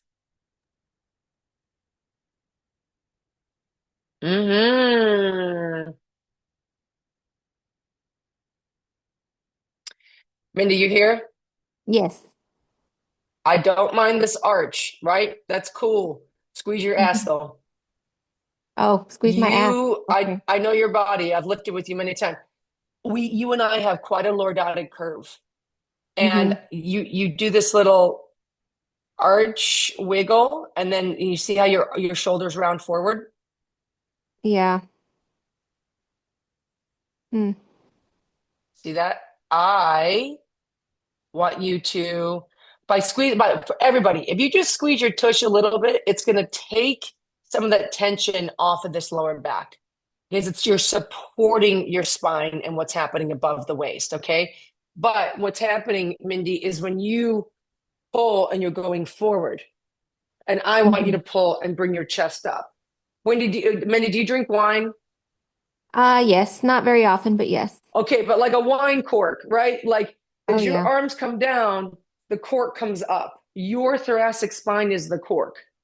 Make sense? Okay. And so what's happening is you're pulling down and you're getting small with it, and I want you to get tall through it. Okay. That Which makes sense. ironically, on the left side, you had more of an open chest position. Now, I know you're doing crow grip, so that's totally okay. And I'm seeing that you're working towards the pull-up. So all this is great, but like just open that chest at the bottom. Okay. I think it's with the underhand. Maybe I haven't quite figured out where my grip is. Yeah, it's okay. Yeah, it's all good. I mean, this is all good. I just want to see more back and a little less bicep at the end. Okay. Gotcha. These are both valuable. You're doing so good, girl.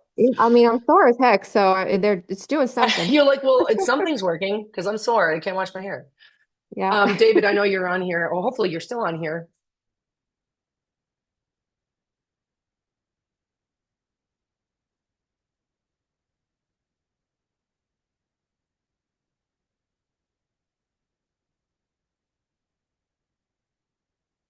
Ah, another joyous front squat.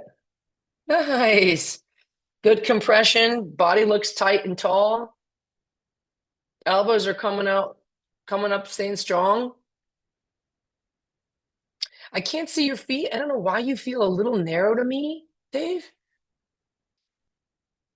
Yeah, you look a little narrow. So do me a favor. Just move your feet out a little bit and work on that groin stretch that we've been talking about the whole time. And I think you're going to feel like you have a place for your hips to go. It's going to be stronger. But really good position. I liked your elbows, liked your breathing. Super happy with it. All right, Julian, we're doing straight leg deadlifts. Oh, look at that dead stop. Look at that bar speed. Whew. I gotta tell you, this is pretty nice. So straight leg deadlifts are when your knees are almost completely straight, so it puts a lot more onto your hamstrings. I like the speed. I like the pause. I like everything you're doing, Julian. The only thing, this is just being nitpicky because there's really nothing I'd change about your actual SDL. I don't think you need your shoulders to go that far back. I think that's an unnecessary overextension of your lower back.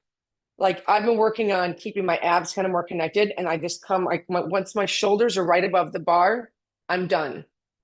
And you're probably drifting. What is this? 6 inches past, 8 inches past. So maybe just don't overextend on that finish, but really pleased to see the speed, the lat engagement, your hip position, your breath. Really well done. Bend over rows. Great. We've had a couple of these today. His chest is open. He's tracing the bar back towards his hip and his hip crease. Absolutely perfect. As you get a little more tied, you can see it goes a little more trapped, but man, this was great. Maybe just too light, Julian. Jeez Louise.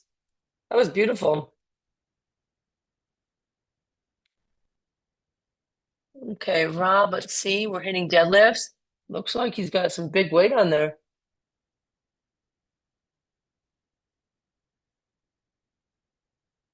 Nice focus, buddy. Okay. You're so close to perfect. And what I'm going to tell you is going to make it easier on you. So as we've talked about today a couple times, hold on, let me pause it. Your first movement is that. See the twerk? So Rob, what we want to do is you can set up here, breathe and brace, put your hips to where you're going to start the pull, which is up here, probably 6 inches higher, and then it comes right off the ground. So all I need you to do is everything you're doing, start with your hips a little higher. And you can see you go from your knees being inverted and your hips being too low to a perfect start position. And then but what's interesting is on the way down, look how you have to go around your knees to make it. You have to kind of find your way around your knees. Yeah. If you just keep your hips here and you drop straight down, you take care of that problem. So start and end with your hips higher, Rob, and you are going to find that this bar is going to get a lot lighter. More triceps from Jonathan. Great hand position.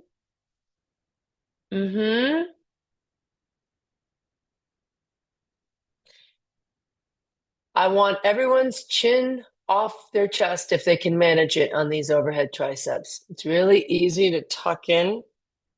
Yeah, Melanie, exactly. I'm watching you guys.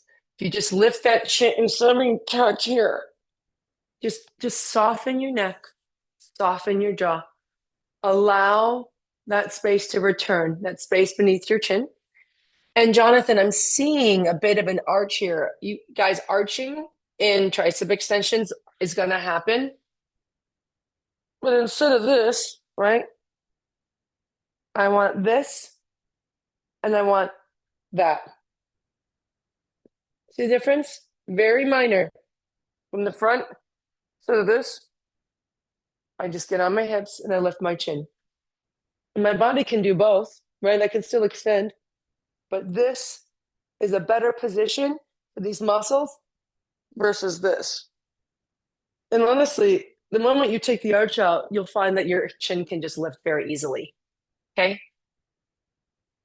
Jonathan, you're looking so strong. I'm really proud of the changes I'm seeing in your lifting and your positions. All right, we're back with Paul, also doing overhead tricep.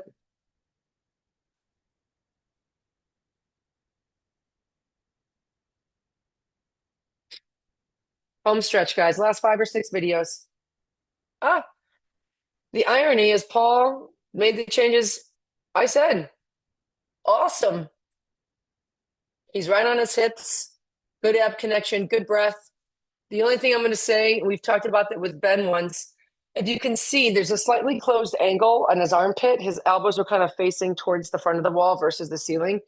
This is a nice opportunity. If you guys roll out your lats a little bit with a fascial roller or stretch, a little bit more opening there will help, but this is darn near perfect. I just think that I find we get a little closed in our lats because of our very technical world or technological world. So if you feel like on these upper body days you want to roll these lats out a little bit, Paul, I think it would be to your benefit. But this looks great. Great position, great everything.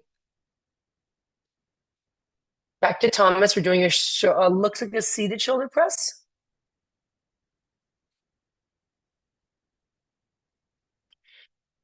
I'm already going to stop. I would like to make sure whenever we're doing a shoulder press of any kind that we're taking it out at a front rack position. You want to make sure you're at clavicle height. Thomas is kind of reaching up and behind him. And so I think part of that might be the restriction of a studio. I'd almost say, Thomas, turn your seat around, face your rack, like face the wall, and bring those J hooks down. So you can kind of scoop it up in a seated position and push from a front rack versus already kind of reaching up and behind you. Yeah, see, that's a tricky setup. Turn around, Thomas. It'll be easier.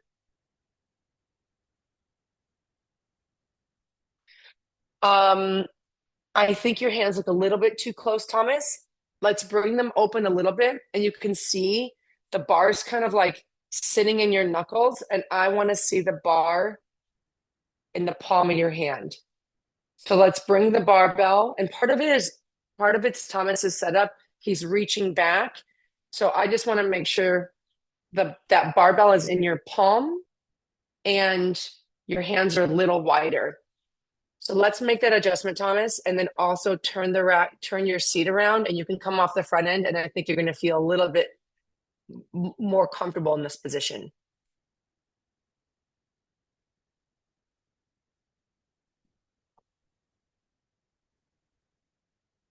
Okay, Stephen, we're doing dumbbell deadlifts. Okay.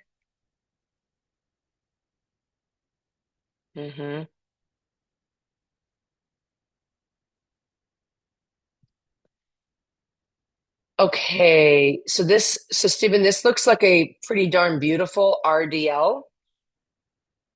If you're trying to do RDLs, you're succeeding. If you're trying to do a deadlift, you would actually have a little bit more flexion or bend in your knees. And what I would do, Stephen, is see how you have like one pad here and one pad here. I would actually put a dumbbell on each side, okay? And bring the mats in a little closer. And then you can dumbbell deadlift that way versus grabbing from the mat and pulling over. Because this looks more like you're doing more RDL, whereas a deadlift is going to be a little bit more, you're going to have, like I said, a little bit more bend in your knees. It's not a big difference, but I think you'll feel a difference. So I don't know, maybe confirm with me in the app if you were trying to do RDL or a regular deadlift. But I like the idea of you grabbing your weights from the side on those dumbbells. Oh, is Sandra back? We freaked over your deadlifts. Do I see you? Hold on. Where are you? I'm here. We loved your deadlift. You're going to have to watch the recording. Okay. Absolutely beautiful. Your position, your consistency, your strength. We were like, that's great. So impressive. So impressive. I'm going to watch it no matter what the part I missed today. Oh, good. Yeah, no, everything about the posture, your precision around each part of the movement, you're doing everything right. I'm so excited I know you've got 5 sets of 2 this week, right? Or today? Yes, tomorrow. Yeah. You got it. You're ready. Your body is ready because there's a resiliency in your structure that didn't change during the reps. So I know you're going to be okay. Awesome. Thank you so much for sharing. Yeah. I was like, someone's got to tell me when she comes back. Okay, so now this says Romanian deadlift. Oh, okay, Stephen. Maybe he mislabeled them. Oh, so Stephen, these are exactly the same. So, my initial advice is correct. Put those dumbbells on the sides for a truer deadlift. The only difference between a Romanian and a regular dead is though, to me, the hip height. It's just the hip height. So you can just let your hips go a little deeper on the regular dead and you'll be nailing it. All right, last couple of videos. Let's see it, Andy. Ooh, again, good bar speed. Oh, and we're stiff legging. Okay. These are brutal.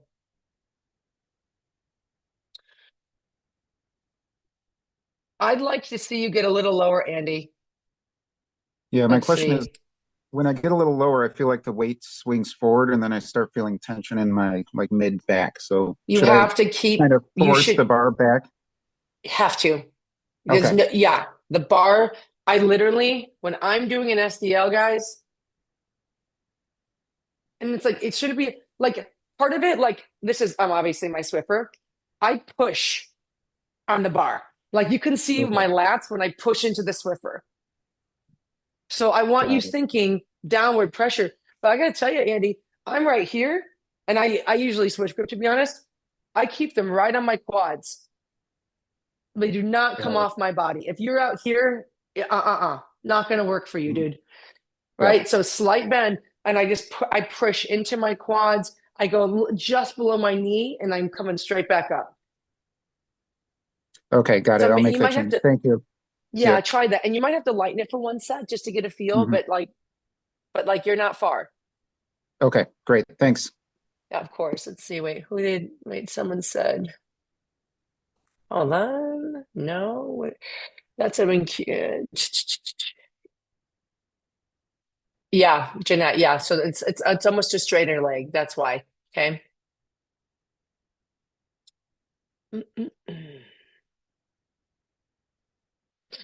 Okay, Luca. Cool, Jim.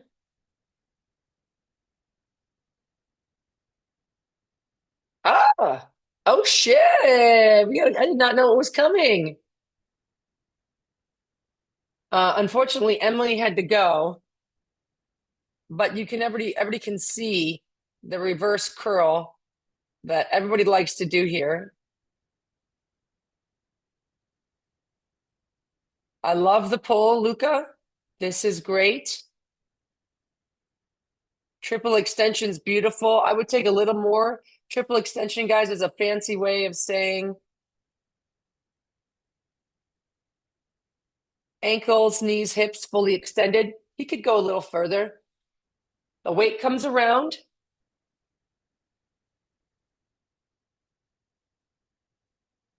I call this surfer butt. When the knees slide forward and we don't load our glutes. It's very common. Everybody does it. It's hard to kind of really target this unless someone's really working with you over and over because it's hard to see yourself do it. But see how Luca's driving his knees forward and his butt's not really getting much of the load of the bar? He's strong enough to blast that weight up. But what I'd rather see, instead of this, right? Surfer butt, like, what? Hang loose, dude, right? It's this. I'd rather see this. Same as a push press. And from the front, you can see I'm loading my hips. I'm right here to drive versus here. This is what Luca looks like from the front, right? So we're offloading here. Now I'm still getting momentum from my hips, but when it starts to get heavier, this isn't going to work. This what is. So there's a lot you hear, like, think like you're tapping your butt to a bar stool. That's what I do. Okay. So Luca, just think about that. Try to think about two things. One, I really want you to think of the loading with your hips versus surfer butting out. And then number two, watching that bar coming around like this, you really want it to go up and close to your body. Great momentum and bar speed though. Final video. We did it. Let's see. Danita.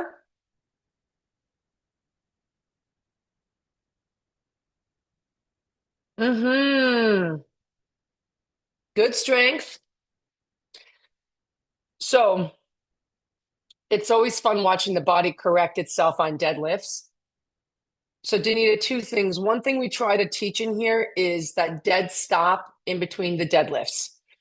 So you stop, you reset, you drive, and you return. You stop, reset, drive, return. Because look what's happening on your very first one. Butt flies up, and now we're in an RDL. Okay? So what would be nice is to not leave your chest behind. So you're in a perfect starting position. This is gorgeous. Oh, let me pause. This is gorgeous. But what I want to see is I want your shoulders to go up while your hips go up. But what happens is your hips go up and you leave your shoulders behind a little. And that's why I turned it into an RDL. But what's cool is you watch, as you go back, look at how your body fixes it. So your hips are still a little bit high. I'd like to see a little bit more bend in you, my dear. But I love this flat back. Part of it's because you got great mobility and you're doing a really good job keeping your lats on. So what I want us to work up towards is starting from a position where your shoulders and hips rise at the same time. Number one. And two, to reinforce that, I want you to dead stop between every single lift. Okay? Every single time. Stand, return, reset, take a breath, brace again. Stand, return, breath, brace again. Okay? Awesome submission though. This is a great set. Let's see. Yeah, what was the set of 8 or 9? By the way, I love the Arnold Classic flag in the background. All right, beautiful. There's all the videos. God, that was a big set today. Way to be patient. Thanks for hanging in there. Let's see. There was one question that did come up that I forgot to answer in this, and then I'll send us all off. Anton asked, when I'm doing pull-ups, chin-ups, and inverted rows, I'm having issues with my forearms, some kind of pain. So there's an adaptation period that always comes with any kind of grip-heavy movement, being chin-ups, pull-ups, or that inverted row. So we're going to start recruiting some of these smaller muscles to do bigger work because the sets get longer, right? So one of the elements here is that it's just a matter of getting stronger.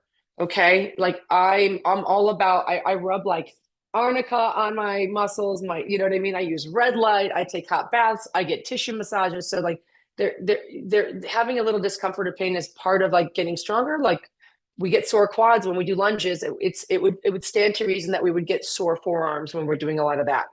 The other thing I want to say is that it's really easy to over recruit the forearms and not the bigger muscles. So when we were talking about some of the shoulder pain earlier with pull-ups or with push-ups and getting in the wrong position, let the big muscles do bigger work and the small muscles be the accessory supporting like staff for that work. So a lot of times I see people do pull-ups and they really overwork in here. Like here, my lats aren't on at all. So what I would say for anybody that's kind of having forearm pain, think what muscles am I trying to work in this movement? Okay, pull up or chin up. I'm like, I want my back muscles to work, right? So I think let's get those switched on first. And then, so let them initiate the movement. And then my forearms will be, again, like the assistant support staff. So think about that energetically of where you're working, right? Like for instance, like when you're doing squats, you're not thinking, what are my calves doing? You're like, what's my butt doing? What are my thighs doing? Right? So think bigger muscles first, and that will really help you. You said stretching has been helping, but think about redirecting that energy system of where you're recruiting muscle. And then, it's an adaptation time. So,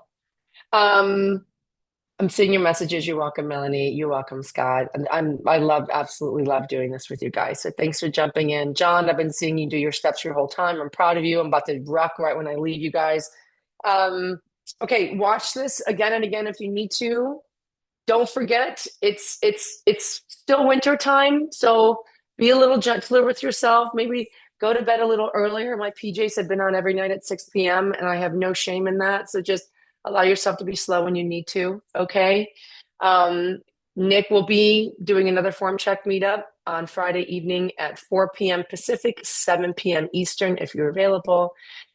Yeah, exactly, Cece. My retainers are in at 9 p.m., you guys. It's not very sexy over at the Widerstrom household. It's very PG.